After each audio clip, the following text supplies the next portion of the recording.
धारा 370 हटने के बाद लद्दाख में चुनाव हुए तो इंडिया गठबंधन ने बीजेपी को पीछे छोड़ दिया।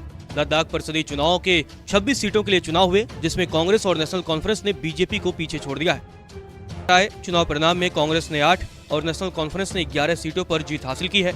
वहीं बीजेपी को 2 और निर्दलीय उम्मीदवार को 1 सीट पर जीत मिली है। लद्दाख परिषदीय चुनाव में इंडिया गठबंधन ने बीजेपी को पीछे छोड़ा तो पीडीपी चीफ महबूबा मुफ्ती ने खुशी जाहिर की है। हालांकि पीडीपी ने चुनाव नहीं लड़ा था, लेकिन महबूबा मुफ्ती भी इंडिया गठबंधन का हिस्सा हैं और अब उन्होंने इंडिया गठबंधन की जीत पर खुशी जाहिर की है। महबूबा मुफ्ती ने कहा कि नेशनल कॉन्फ्रेंस और कांग्रेस जैसी धर्मनिरपेक्ष पार्टियों को कारगिल में जीत दर्ज करते देखकर खुशी हुई।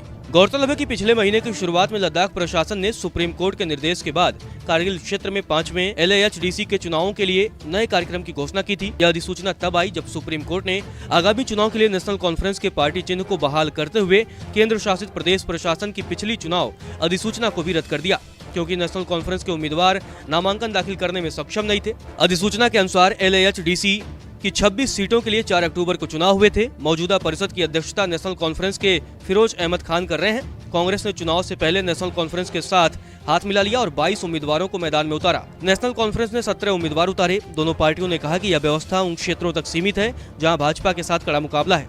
पिछले चुनाव में 1 सीट जीतने वाली और बाद में पीडीपी के 2 पार्षदों के पार्टी में शामिल होने के बाद अपनी सीटों की संख्या 3 तक पहुंचाने वाली भाजपा ने इस बार 17 उम्मीदवार उतारे थे।